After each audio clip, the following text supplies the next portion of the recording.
so she asked him flat out, the goal of this show is to get engaged at the end. He says his goal is to find somebody. I think he's open to a proposal, but I don't think we're necessarily guaranteed to get one with him. I agree with that. That's the feeling that I got. I don't know if he really loves any of them deeply. You usually see it in their eyes. He's dead behind the eyes. Yeah. Okay, we're recording, everybody. Welcome to Two Black Girls, One Rose, where together we'll uncover what we can learn about modern dating, love, and relationships from popular television. I'm Natasha, and I'm joined here today by friend of the show, family, I will say. Thank you. Finally. I have been putting in my work to get family, honey. I'm the Meghan Markle of this podcast. The Meghan Markle. He has been here twice before, if you're new here. The first time we had you on, it was probably one of our most talked about interviews at the time. Hello. Second time you came on was to cover Love is Blind. Today, he's back to talk Golden Bachelor. He's everyone's favorite dating and relationships coach. Your dating fairy godbrother. Anwar White is here. Welcome back, Anwar. Thank you so much. I hope that this podcast is called Two Black Girls. Oh, yes. We got to update. We got to update the name. Girl. Yes, girl. Oh, my God. Happy to be here. We always have a good time. We always cut up. Always. We always do. Okay, so we're talking Golden Bachelor. Is this a family affair for you on Wednesday nights? Are you watching this with your husband, your kids, or is this your own private retreat? So the first season, I watched it with my whole family. Oh, like my kids, because they literally hear me when I'm talking to clients. They're in the dating. They understand the concepts. I have 12-year-old twins. I also have a 7-year-old. We watch all reality TV together. And so first season, we watched it as a family. This season, I watched it on my own. Just because it was a little slower. It didn't really hit. So the kids were leaving the room. They weren't like glued on to it like first season. Right. Okay. Oh, wow. So you're getting them trained young. Have to. Do you keep up with The Bachelor, Bachelor in Paradise? Are you like fully in Bachelor Nation? I'm not. And the only reason that is because I live this work all day, every day. Like my clients have 24/7 access to me. So I'm literally vicariously dating 300 men at the same time through my clients. And so I hear everything on a daily basis. So for me, watching those shows that religiously would almost feel like work. Because like my brain would be like, what's wrong? What's going on? What are her issues? What are his issues? How do we get, what are the conversations, the communications and things like that? So I actually have to like put those aside and like watch things that are like more strategic in terms of unscripted or reality TV. Yeah, I get that. You got to turn off the work a little bit sometimes. Yeah. So Hometowns episode. I'm especially happy to have you here today to talk this episode in particular as a dating relationships coach, because this Hometowns for me felt so soon. Like I still have questions for Mel before he's meeting my mama. We don't even know anybody. Truly. I'm like, how are we at Hometowns already? What is he looking for? Who's this? Like, I had to write down the names and I never do that. Like, who? What? Still trying to figure out names. Oh my God. It was soon. It felt very soon. This season is moving. But yeah, my biggest question always for Hometowns, which I would love to get your early thoughts. Because it felt so early, Mel meeting these families, what milestones should you have hit before you bring somebody home? Like, what are we missing? Why does it feel so soon? I think it feels soon because, and I think this is specific to this Golden Bachelor too. Yeah, right? for sure. He's the most vague lead we've had in a very long time. He's a rock. You like are trying to pull something from him. You can't pull anything. Yeah, it's tough. And so I don't think we got a chance to really know him and to fall in love with him. Yeah. And I actually think that the women on this show also didn't get a chance to. That like he served like a presentation, but not like a person, a human, a partner, right? Yeah. And so it feels soon because it's like we're doing this thing and we don't even know. So in terms of your question, in terms of milestones, like you got to have some of those deeper conversations. And I think some of the women tried, like, we got to talk about those past relationships, right? We got to talk about your hardest challenges in life, your biggest accomplishments in life, right? We need to know what you do under pressure. We need to know how you problem solve, right? We need to know what your goals are for the future. You don't know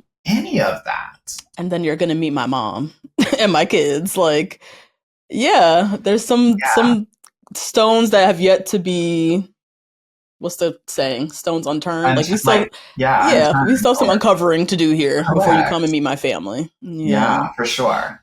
What are your thoughts? Yeah, I feel like Mel, this is a tough season for me. I was saying last week with Candace that he's just the most vague. I don't know if this is his fault, it's the production's fault, but we just we haven't fallen in love with Mel because we don't really know him. He's very much a mystery, seemingly still.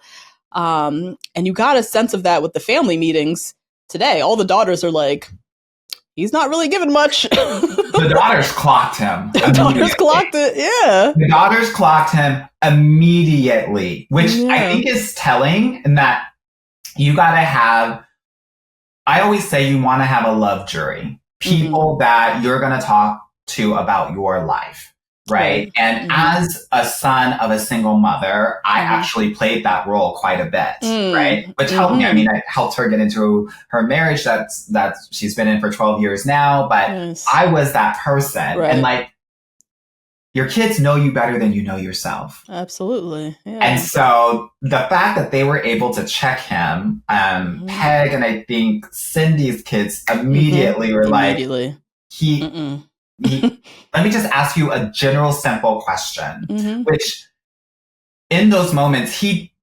didn't even have to, what they were looking for was reassurance. Right? Yeah. And he didn't have the emotional intelligence to even reassure the children. So if you can't do that for the kids, you probably won't be able to do that for their mother. You're not doing that for my mom. I know you're not. If I'm walking away being like, I don't know. So the kids know. But I want to just say something, which I think is really important, which, I talk to a lot of women that are 50 plus. I have a number of them in my program. This is what they're experiencing. They're experiencing these men who are, respectfully speaking, sticks in the mud, right? Who don't have those skills. You'll notice all of these women are so open emotionally, beautiful, girl, they're serving body, face, cunt, if I can say that on here. They're serving everything. They are full packages, and he is stumbling along, even in his gait.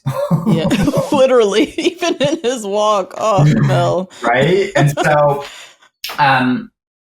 it's unfortunate that I think that's what makes dating so hard for 50 plus year old women in today's dating market, because you have a lot of men that are like him that have had a successful life, right, in the past, and have had a life, and now might not know who they are right now in this chapter of their life. Okay. And are trying to create their own identity through a partnership or a relationship. And you really can't do that. You actually have to know yourself fully and be able to come into the relationship like that, especially at this stage in the game. Yeah. And is it a generational thing too? Like older men, like our dads, they're not the most emotional guys, right? They don't really know how to articulate their emotions. Like we're seeing that now in more therapized men in their 30s and 40s, but the men in their 50s, 60s, 70s, they weren't talking feelings. So is that also part of it, just generationally? I think partly, but I will say this, even just chemically or biologically, what happens is that you have a lowering of testosterone, right? And so a lot of men around 50s and 60s actually start to become a bit more nurturing. That's why you have all of these guys that are into landscaping, cutting their grass, they got their plants, they got their pets, and you can't do anything with. It's because they're getting into their nurturing bag. Whereas women in 50 plus are actually having more of that testosterone. That's their cream of the crop. That's when they're going to actually peak in their career. And so I would just say for any of the ladies that are listening today that are 50 plus, you want to see that nurturing side of these sorts of men, right? Because that's the beautiful thing about the yin and the yang, especially at this age group, right? And you want to be able to see if this guy has that side, because you're going to probably be rocking it out, right? In such a different way. Yeah, that is true. Wow. All right. Well, before we dive into the recap, we're going to talk Golden Bachelor, deep dive into it. We're going to chat a little bit with Anwar. Anwar is our dating and relationships fairy godbrother, as you can already see. He's at nearly 1 million on TikTok, giving us the real about dating, how-tos, do's and don'ts, how to catch your man, mostly aimed at women of color specifically. But I think what's made Anwar like the voice is that you don't shy away from a hot take, from a potentially controversial take. So we're going to get into some of those takes during our pre-show.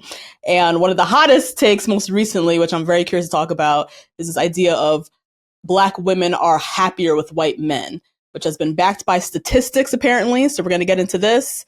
Also, you've urged women to date a simp. You urge women to marry up financially, don't marry at all. You've told women never call or initiate a text with a man. You are very black and white in your advisements, and you've had tremendous success with your clients. So I have a lot I want to chat about, specifically on the pre-show. You guys can only listen to the pre-show on Patreon, as you already know. All the good shit is on Patreon. You can watch this full video of this episode. You can listen to this episode without ads. You get the pre-show, of course. You get to watch me and Justine do Two Black Girls Watch. This week we watched America's Next Top Model. So we're diving into some of those episodes. So head to patreon.com/2blackgirls1rose right now, and shout out to the Rose Garden. Let's get into the Golden Bachelor now. Let's do it, girl. Let's do it. Okay, so it's Hometowns week. We have a cold open. Cindy is talking to one of her daughters. She's flat out saying... So before we get into this, can I just say... Oh, yes. Even though I think he's a rock, I think this man is fine. A question I didn't even ask, and I've been asking everybody, where were you when you found out that Mel Tyree Owens was half Black? That first episode, girl, when I saw that daddy, when he talked about his dad, and they said the word Negro on TV. Which I haven't heard since elementary school. So long. On Black History Month, girl. That's when I was like, okay, I get it. Interesting. Yeah, very interesting. Between you and I am a little sad that some of the Black women didn't go further because of that. And maybe that's just us being us and rooting for the Black girls at the end of the day. For everybody Black, yeah. But I think he's fine. And I think between you and me, I think he's packing. He's a big ass dude. That'd be really sad if he wasn't. I always check the thumbs, right? Oh, thumbs. That's the first I've heard that. It's all in the thumbs. In the thumbs? Yes, girl. So when you're watching this episode, this final episode, check how it's from the thumb to the wrist bone. That's how I check how he's packing. And if the thumb is curved and his is a little bit, but he has a really long thumb. Oh. Girl, he's packing. I gotta pay attention to this now. The thumb. Yes, girl. That one. You know, I have to put you on game every time I come on here. Yes, the thumbs, ladies. Put the girls on. So, girl, check him out, girl. Check the thumbs out when you're looking at a man. Check girl, the his thumb thumbs. is a long, so I already know. He got a long, strong thumb. Is going to win in more ways than one. Okay, Mr. Mel here. So yeah, we open up with Cindy. She's talking to her daughter. She's saying she trusts him completely. She might even be in love. The daughter looks very skeptical, and that's how we're starting off. So Mel is off to Hometowns. It's been over 25 years since he's been to someone's home. We have Peggy, Debbie, and Cindy left. First stop is Vegas. We're going to Peggy's home. So he always says the same thing about Peggy. He loves how energetic she is, right? He says he feels smitten by her. He feels like he's known her for a long time. And he's ready to connect on a different level. Question I have, what level, when you bring somebody home, what level emotionally are you like striving to get to? And he says, I'm trying to get to a different level. Like what typically happens after you meet someone's family? Where do you go emotionally after that? Well, one of the things that I loved when he was visiting the family was that he came in with something in his hand. Yes. Don't be walking in 2 arms swinging. And I also think, I would just say, I think it's very important if you're a woman and you're meeting a man's family, his parents, that you always have something for the mother. Always. Yeah. Some women don't, so we got to put them on game. So I just think it's important to understand that. In terms of your question around, like, what is he trying to accomplish? What happens after you meet the parents? I actually don't think anything happens differently externally, but I do think internally what happens is that you have shared a piece of yourself, and we're different with family and friends than we are with other people. So you get a different sense of how they operate in different environments, right? In like a very clear environment. And your family and friends, but specifically your family, will talk about you. And we'll tell people more about you, things that you might not even share about yourself. And so I think that's a great opportunity to learn more about the other person that you didn't know before, and also how their family treats them and how they treat their family. There are, sometimes there are certain moments that actually might make you feel a little bit uncomfortable, and you'll get a sense of how they grew up and what their tendencies and their bonding patterns are. And you'll have more data, because I think dating is data collection around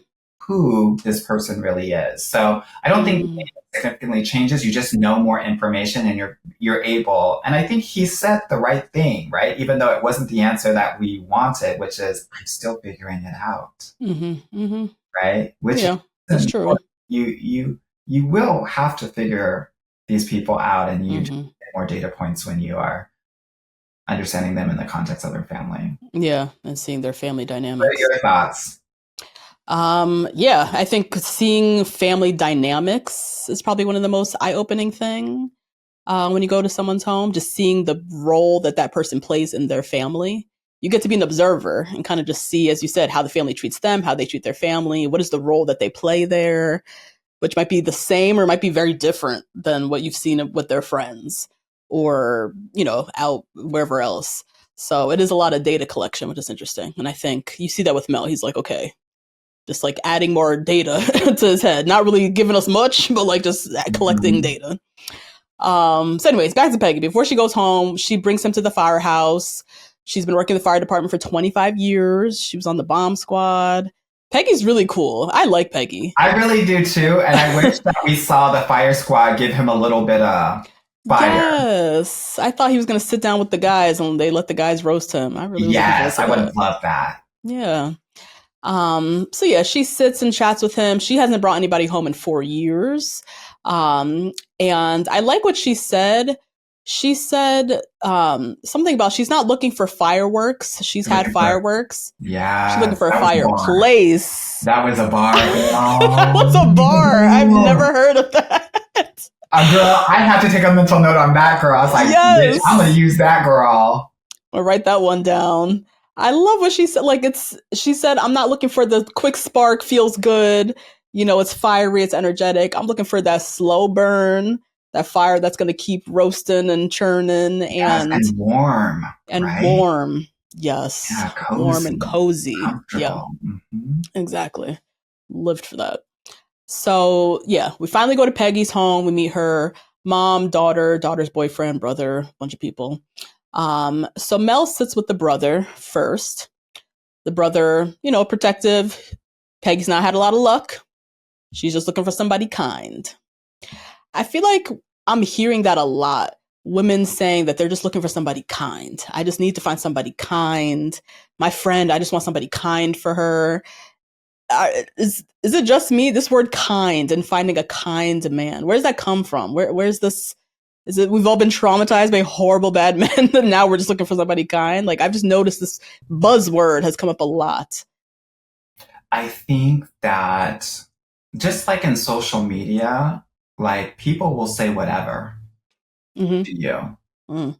So online dating also gives you a lot of not so great experiences. Right. And because of our natural kind of negativity bias, those things are weighted heavier than some of the neutral experiences that you might have. And so I think we all kind of group things that don't work out as, oh, these people are not good in some way, shape, or form. And so I think people just understand that kindness is something that doesn't change, that is everlasting, right? Which is, I think, a beautiful concept. And I think that I think kind is like, has capital letters and there's so many things under it, right? If someone is kind to you, they're considerate, they're thoughtful, they are, want to protect you, they want to nurture you, they want to give you attention, right? They want to respect your boundaries. And so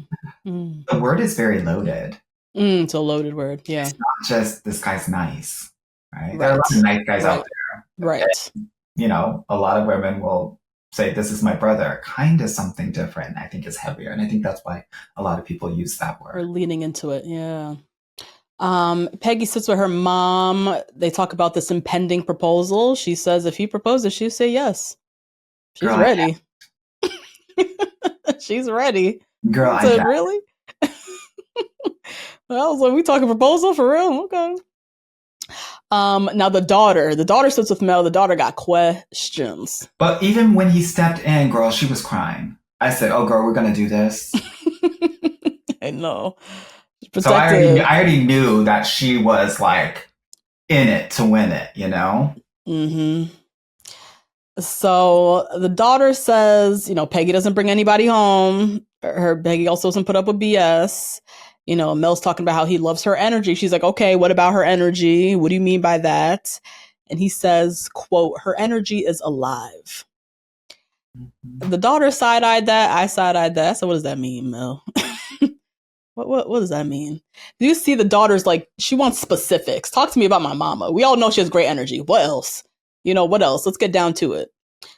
You know, she asks if he's in love. He says, not yet. Can you get there by the end? I don't know.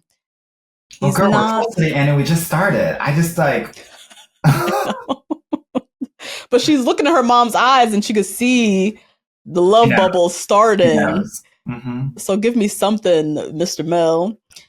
One thing that I think he did give us, so she asked him flat out, you know, the goal of this show is to get engaged at the end. He says his goal is to find somebody. He made that very clear. So I think he's open to a proposal, but I don't think we're necessarily guaranteed to get one with him. I agree with that. That's the feeling that I got. Yeah. And he's someone that I think holds things close to the chest. I don't, in my mind, and let me know what you think, I don't know if he really loves any of them deeply. I don't think so. I'm not feeling it. You usually see it in their eyes, right? Usually by now, with at least one of them. A little bit of a sparkle, something. Yeah. Girl, he's dead behind the eyes. Yeah. Yeah, I'm not. There's no one person where you see an extra twinkle. I mean, we kind of talked last week a little bit about Cindy. Maybe there's a little something extra with Cindy, but we'll get to Cindy. I didn't see what I thought I would have been seeing. But so I say all that to say that I think that he was being honest. Which we love an honest man, honest babe, right? Right. But ultimately, she needed reassurance. The daughter needed reassurance. And he didn't pick that up. And I think that's important when it's about emotional intelligence. And, you know, he has sons, right? So, yeah, true. And we still have that information about his ex leaving him. So that I think is very telling too. So I also think that maybe his skills with women there might be some opportunity there. That's a good point. Yeah. He has 2 sons. Yeah, that's true. He's learning. He's still learning in a sense. How to read women, how to give women what they need. He surrounds himself with men. I mean, he's coaching football or like that. I just think it's like kind of not really in his wheelhouse as much. As equipped. Yeah, that's a good point. So yeah, the daughter, she just is not, she's not really happy with these answers. She thinks her mom deserves someone who's at this stage a little bit more sure. You're meeting me, right? You're meeting me today. And you sitting here talking about, I don't know. You know, she doesn't feel great about that. Yeah. So the daughter sits with Peggy and tells her she just doesn't think he's appreciating her as much. She thinks he's a nice guy, but I don't know, Mom. We'll see. So yeah, I think overall their hometowns went fine. Mel said he feels at home. He does admit this demand of like, don't hurt my mom. That's what he's hearing from everyone. Don't hurt my mom. And that's hard for him because he's going to have to hurt your mom. He's going to have to hurt somebody's mom, you know, which I felt him on that. I was like, that's part of the process. So I can't guarantee you that your mom's not going to get hurt in this. Yeah. You work with a lot of women with children, presumably. Do the children play roles at all in the dating process? Or what role do you see them play, I guess? I work with have younger children. And actually, what we're focused on is let's not expose these guys that you're just getting to know to your children, the kids, until we know him for a while. And even close to exclusivity or shortly thereafter. Right? Okay. But for some of my older ladies or ladies with older children, like oftentimes I'll say, yeah, let him pick you up and have your kid there, right? Either she's 18 or he's 18. Have that mini intro and see what they sense and what they feel. The kids, they pick up on it all. They know. And can we shout out all of the young women on this episode who clocked Mel's shit immediately and did not play any games? Like that as a dating coach makes me feel so happy and so proud that women are trusting themselves and their intuition and no, this is not what it feels like. Yeah. I appreciated the daughters this episode for sure. Mel says he doesn't take I love you lightly, hence why he hasn't said it to Peggy, hence why he hasn't said it at all. Do you feel like the L-bomb should have been dropped by now? No. When you're meeting somebody's family? Again, in a normal situation. I will tell you this. I always think that generally people say I love you in months 4 through 9 of the relationship. Okay. Obviously, this is reality TV and maybe not reality. Weeks, 4 through 9, yeah. Correct. So, but I think a lot of the women have said it and felt it. Don't think Mel feels it, so he doesn't say it, unfortunately. Yeah, I think that's the distinction. That's why he's not saying it. He's saying, I'm holding it back because I take it, love is so heavy for me. He's saying, I love you, but I don't even think he's feeling, as you said, I don't think he's really feeling love yet with any of these ladies. At least I don't see it either. Yeah, I mean, I feel like if we had more episodes, maybe there's a little bit more time, we could experience that. Stretch it out. I also feel like after the women from the old season came in, and like now every woman is like kissing him, it kind of can be kind of confusing, right? That like there's this like detachment that kind of has to happen when like you're engaging with women and so many women in this way that is like a kiss isn't just a kiss anymore because I'm just kissing everybody. Yeah. So that was last season too with Gary. So he's kissing everybody on the lips. You lose like what is actually special and what isn't. Yes, yeah. The build up, right. We went from the peck to now we're kissing. So I have a one-on-one with somebody and then I come back and I kiss 5 other women when I'm back. Who do I like? Yeah, who's special? So I just want to say that I think it's a confusing position to be in. A fun one, but a confusing one. Confusing. That makes sense. What's special is kind of lost. Yeah. Or who's special is kind of lost. Okay, time for Debbie and Mel. Mel heads off to Denver. I've been rooting for Debbie. What do you think of Debbie? I think her story is so interesting. Like this never been married. What do you think of her? I love her energy. I love her general just like spirit, like an optimism about things. And like she has always had like a sparkle in her eye, right? And I think a lot of women have, but like specifically her, Debbie, she just shines, and so I'm rooting for her as well. Yeah. So he says they have a soulful connection, which I know that was what was going on there, but he loves her zest for life. She lives in Denver. He meets her at Red Rocks. They go on a little hike, beautiful scenery. So yeah, they sit, they chat. Debbie's objective is she wants to explain to him, give him the full story behind why she's been single for the past 14 years, right? So she shares this very tragic story. Her ex that she was with, he was dealing a lot with depression. They went to therapy together. They'd broken up on and off many times. She finally got the strength to break up with him. And then 2 weeks later, he took his life. And it took her 10 years, essentially, to recover and just like heal from that. And so that's why she kind of put all of her energy into her career. And, you blink, you wake up 14 years later, you've not been with somebody else. To me, Debbie feels like she's healed. She's done the work. She seems very ready. Like she seems very ready for this.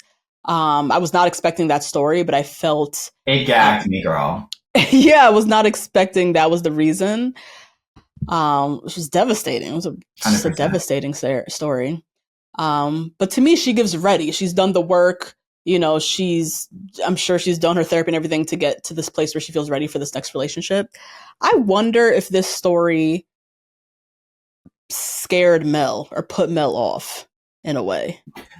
Well, because it brought a heaviness. All of this, I was kind of cringing a little bit because, I would never want somebody to tell a woman to tell a man, I was on and off and I couldn't let go. And it comes off as not as empowered or sure of herself. Oh, okay. And so, I actually think, to your point slightly, but as she was pouring her heart out to him, he kind of stoned up even more. Even more than the rock that he is. I was like, this is the moment where you hold her. This is the moment. I think they were maybe touching hands or whatever. Maybe, but I was like, that was very apparent to me, right? And sometimes, when you share very vulnerable things, you get an understanding if somebody can really hold that space for you. And there are different levels of holding space. There's I'm here. There's that sounds really tough. And then there's let's get into the mud together if you want to. Right. I think he was just there. He was there. He was just present in the moment. Yeah, that was it. So, I think it might have scared him a little bit, but when a man says, I have a soulful connection with you, for me, the translation is, I might not find you fully attractive. Oh, so that was the code. Interesting. Okay. Yeah, when he said he had a soulful, that was the first time I'd heard that, and I was like, huh, okay. I don't even know what that means, because we haven't seen much of you with Debbie, but sure. So they head to Debbie's home. They meet her family. I loved her family. I thought they were full of energy. They're super hype. They want this so bad for Debbie. Oh, very loving. You felt it through the screen. You felt it. But yeah, her brothers, sister, big sister, little sister, all kinds of people. Her twin sister. I didn't even know she had a twin. That's always interesting. So Mel is throwing football with the two brothers. They ask, what's attracted you to Debbie? His answer also, again, was just not doing it for me. So they want to know, what has attracted you to Debbie, our sister? Give us something real specific. He says Debbie is sincere and he loves her personality. He could be talking about Cindy right now. He could be talking about Peggy right now.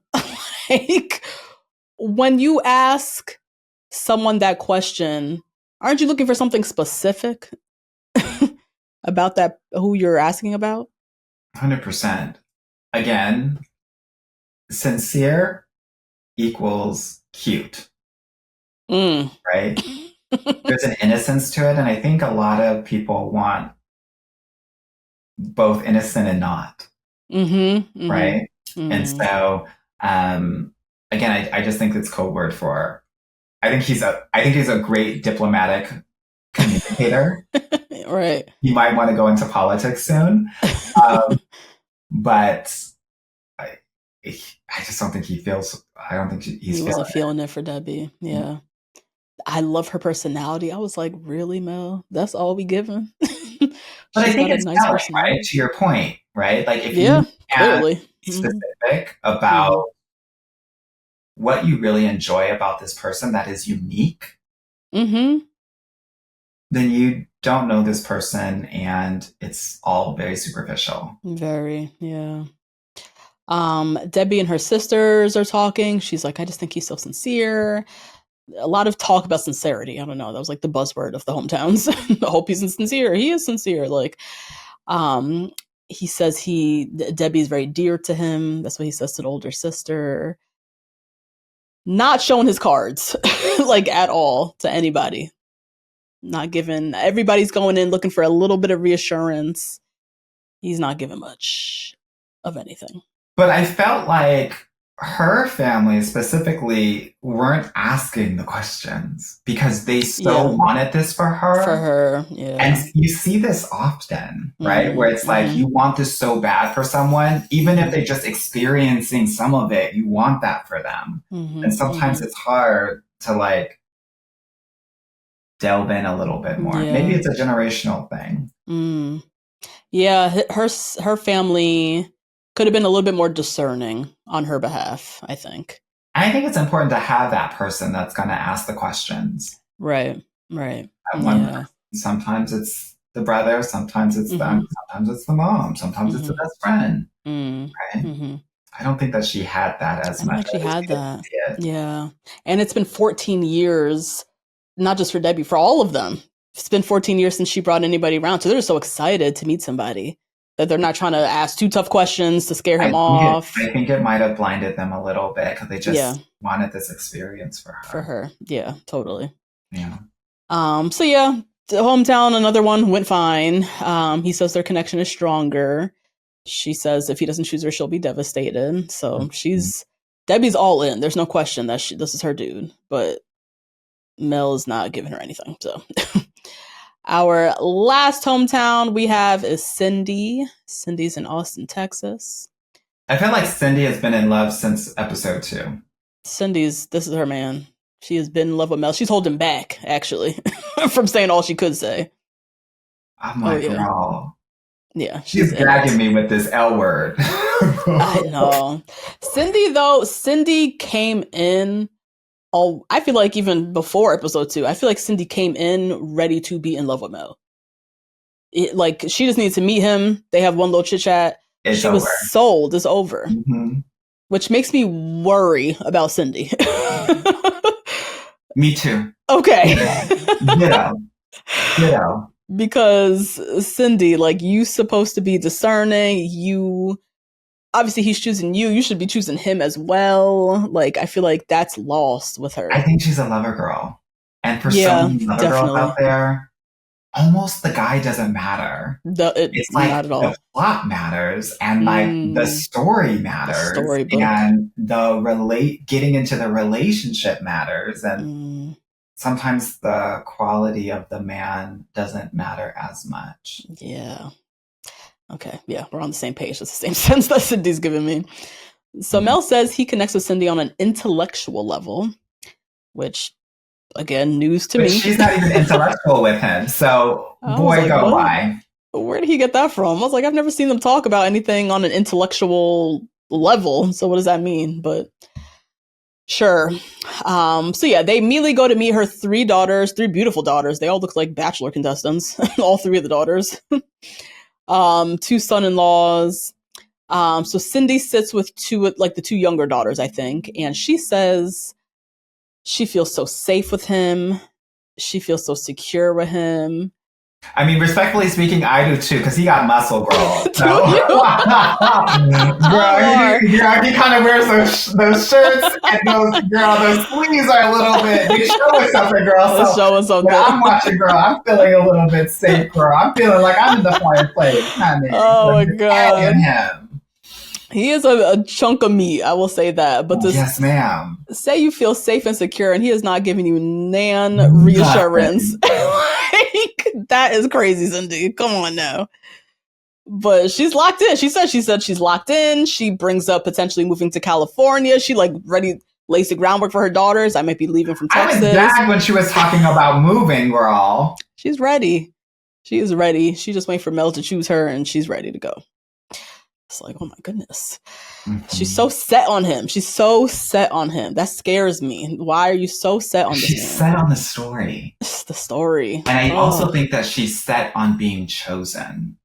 Yes. Right? And I think that's why it affected her so much in the earlier episodes when he would be giving the attention and the kissing to the other women, because it meant that she wasn't being chosen. And that might be a trigger for her. Right? If I were her coach, that would be something that I would want to explore a little bit more and trying to figure out, how can I choose myself? Because she came into this competition already like open. Just choose me versus like, let's get to know each other a little bit and see if it like works out. Right.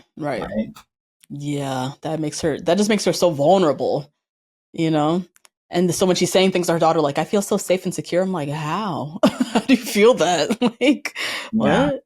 Well, I think also a lot of women, you know, when these guys have like a rock as a personality and they're not as emotional, sometimes women will misunderstand that as like security, like hard like as a rock. Okay, right? His stoicism to them he's stable. So that might be part of it. I'm trying to help our girl Cindy out. I'm trying to make sense of this. Cindy also made no sense. I don't know, girl. So Mel sits with the two son-in-laws, and they ask, you know, how are you making your decision? Like, how are you going to do this? He kind of says the same. You know, he's looking for someone to have fun with. He wants to watch college football with. Apparently, Cindy's a big college football fan, so you know, he's not looking for much. Mel, one thing we do know, he wants to have fun. Whoever this next person is, he wants to have a good time. He wants to have fun. He wants to keep it light, easy breezy, not too serious about it. But that's why when I totally agree with that. And I think a lot of men in that age are looking for that. Right.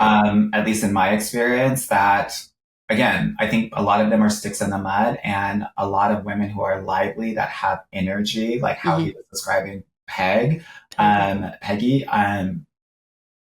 brings them life. Yeah. Right. And they're looking for energy. They're looking for vitality as, you know, they continue to live their lives. Exactly. Ease. That's what feels easy for them. Now Mel sits with seemingly her oldest daughter, I want to say. And, you know, the first time we see him ask a question, which I thought was interesting, he asks the daughter, how come Cindy hasn't found anybody yet? And she kind of just says she hasn't found the right person. You know, she's been open, not found the right person. He says to the daughter, you know, he's still trying to get to know Cindy. And same thing, just keeping things very vague. Now we have another daughter who's in her confessional, like, I don't know. Like, I don't feel great about his answers. He didn't really give me anything. This is another daughter that sits with her mom and has to say, I'm worried. I don't know. To that, I think it's important to understand that when he was talking with her daughter, he was very abrupt with her. At least that's what I noticed. Like, she was asking some, you know, not very pointed question, but very specific question. And he's like, well, I don't know. Like, it was like his answers were very fast. Yeah, it's very, which when you're speaking to a younger lady, you kind of don't want to do that. Again, I'm just making this point around emotional intelligence and like warmth within a conversation with a woman. Yeah. I mean, he's already had his foot in his mouth one time. I think that. I know. Oh, God. He doesn't. Yeah, you're right. The more you say this, he doesn't seem to spend a lot of time with women. It seems very obvious. Like, he's mostly around men, his two boys, more men. Like, even the cadence that he talks, so my mind works very differently. I watch things in 2x. Just like I listen to podcasts. So sometimes I watch episodes really fast. And the way that he even talks is almost like military. Da-da-da. Yeah. Da-da-da. Da-da-da. Right? And so I just think he might not know how to flow with women. We talked about this, I think, last week too with Candace. He's so different from Gary, the last Golden Bachelor, who he had issues for his own. He got his own issues. But when Gary was sitting and listening, he was really there. He was listening. And Mel, it just looks different, even when he's sitting listening to the women. Looks different, feels different. He's there, as you said, he's there in the conversation, but he's not like actively engaged in a way that makes you, as a daughter, feel, cozier about leaving my mom with him. He's not even giving me, if I'm not even feeling heard or seen in this conversation, what the hell is he doing with my mama? Like, correct. So yeah, the daughter and Cindy chat. Cindy drops the L-bomb. She says she might love him. And the daughter looks shook. I was shook, weren't you? Yes. But also not surprised because this is Cindy. Obviously, she's in love. But yeah, the daughter's just worried that he's still unsure. He's this unsure. He couldn't really give me any nuggets that I can hold on to know that you're going to be okay, Mom. And so the daughter's just hoping. She's just hoping that Mel sees how much Cindy's into him, and hopefully that helps. Hopefully he can see and feel the love from him. So afterwards, Cindy gets to take Mel to her home, which I was like, oh, this is like a huge leg up in the competition. Intimate. Right. Very intimate. It was almost like a separate one-on-one date. Correct. Everybody else kind of packed him up in the limo, and then he went on his merry way after meeting the family. But also, her view was amazing. I kind of want to show everybody my home if that was my home. That's true. I want to flex on them real quick. So yeah, they go to her home, have little drinks, chit chat. Cindy says she just doesn't know where Mel's at. She doesn't know how he's feeling. She wants to get a gut check. She literally said to him, she's like, I just need a gut check. Like, where are you? And she makes it clear, like, I feel very strongly for you. And is like applying that pressure. She's putting it on him. Tell me something. In this context of this show, like, I'm rooting for Cindy to like get what you need out of this man, right? In the context of the real world, I imagine this is a bad idea to do. To corner a man and say, tell me your feelings now. What do you think? I think that a lot of the actions will tell you how men feel. Mm-hmm. And people can lie. True. I'm feeling you. I like you. Whatever. I don't really think it matters. But even in this instance, right? He could appease, he could let her feel really good. And I don't think he really gave her anything. No. I don't know if you clock this, but I saw in her eye that she was picking up what he was putting down, which I don't feel the same way that you feel about me. Don't feel as strongly. Yeah. Yeah. And I just saw the disappointment in her eyes, which was see. Yeah, in her little interview, her little confessional, she said she still feels like an option. And she went into this conversation hoping to get a little bit of reassurance, something, a little twinkle, a little something that he says to let me feel good about this next rose ceremony. She said, I'm still going in blind. I still feel like an option. Yeah. So, yeah, definitely. Which you'd like to think that you would feel like a priority in this juncture of the competition or the show, right? That you feel prioritized. But again, she needs to feel chosen. Yeah. Right? Yeah. That's her trauma. Mm-hmm. This is tough though, because walking into this rose ceremony as an audience member, I had no idea who was going home. Girl, me either. Why would I do this?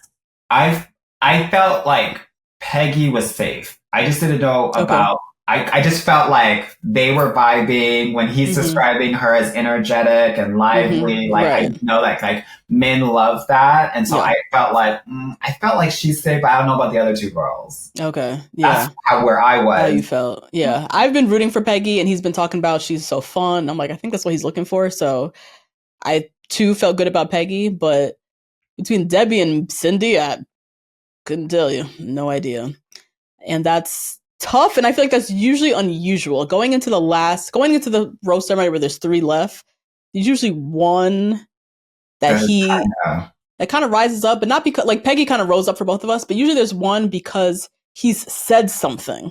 Mm-hmm. He's given some little code word or buzzword or something where you're like, oh, he gave us nothing. Nothing. He gave nobody a thing. Not a product. Oh my God. So the ladies all arrive. They all look beautiful. They all say in their interviews they are all walking in blind. They have no idea how this is going to go. Crazy work. Which is so crazy. So yeah, no one has reassurance. Mel arrives, lets us know this is his toughest rose ceremony yet because they all deserve the rose.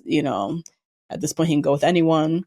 He said he gave this little speech about how from the whole podcast controversy, he's learned a lot, how he was looking for a certain kind of woman. And before him is like, 3 beautiful women who are spiritual and energetic and driven. And, he just has like the pick of the litter basically in front of him. These women are amazing. They really are. I mean, considering all that he said in his little podcast interview about just superficial things that he was looking for, they pulled out with casting.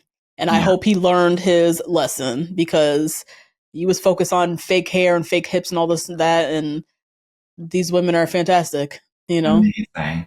I will say this. I really do wish that in this season we saw more of them really coming together. Just as the sisterhood. Mm-hmm. I didn't see that as much in this season, and it was more competitive. I really missed that. I think that was the beauty of season 1, how they were really able to empower each other. Mm-hmm. So I missed that.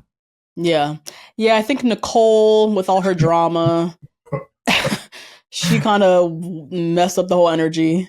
Uh-huh. And I think Mel, this millionaire football player, I think these women turned it on. This competition was just higher stakes than last season. First rose went to Peggy, which we were both right about. I think he has the most fun with Peggy. He's the most himself. He's laughing the most. He's, her energy. He was not wrong about it. He's looking for someone with energy. She gives it. So. And she's been around men.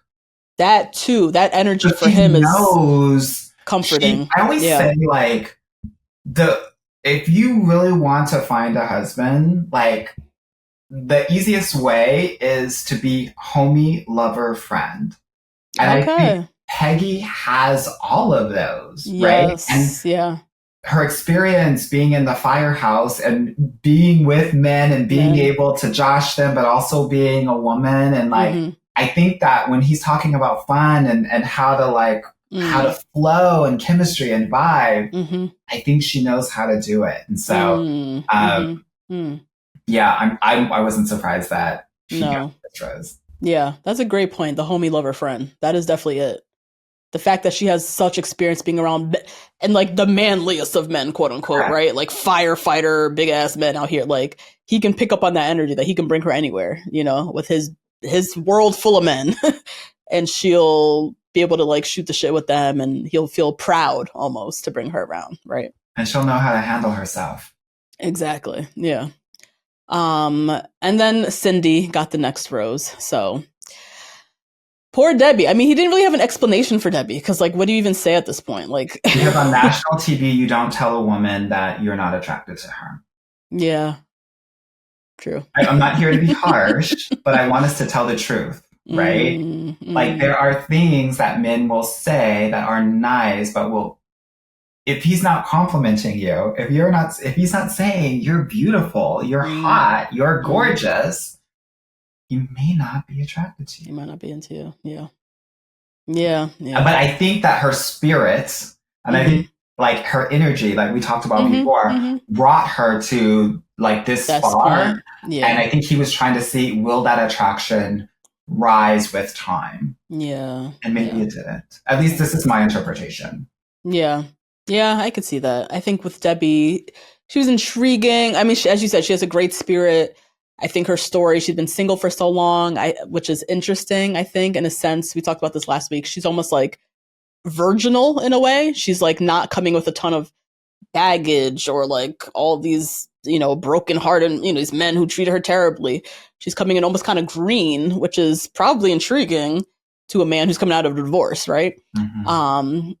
But yeah, I think he kind of brought her to a certain point, and then just it didn't click. The attraction didn't rise to another point, and at least it didn't outweigh Peggy and what he has with Cindy already. So yeah, there's Debbie. So yeah, that was the episode. We did get a little preview for next week. Next week they're going to Antigua. I don't know if these are overnight dates or they didn't say fantasy suites, so I don't know what this is next week. But we see him snorkeling with Cindy. He's ATVing with Peggy. We see a little moment where a little tense conversation where Peggy says to him, I'm 62. I don't have another 5 to 7 years to waste. Girl, let him have it. What do you think that's about? What are they talking about? I don't know what the subject matter is, but she needs to feel chosen, and she needs to feel chosen now, and she needs to feel like a priority. And if she's still having this conversation with him, she's not feeling it. Yeah. It did remind me of a conversation. I don't know if you remember this, that Peggy and Mel had at one of the first pool parties or whatever, where she asked him if he was retired. And he said, no, he's still working. And she was like, oh, well, I'm ready to go.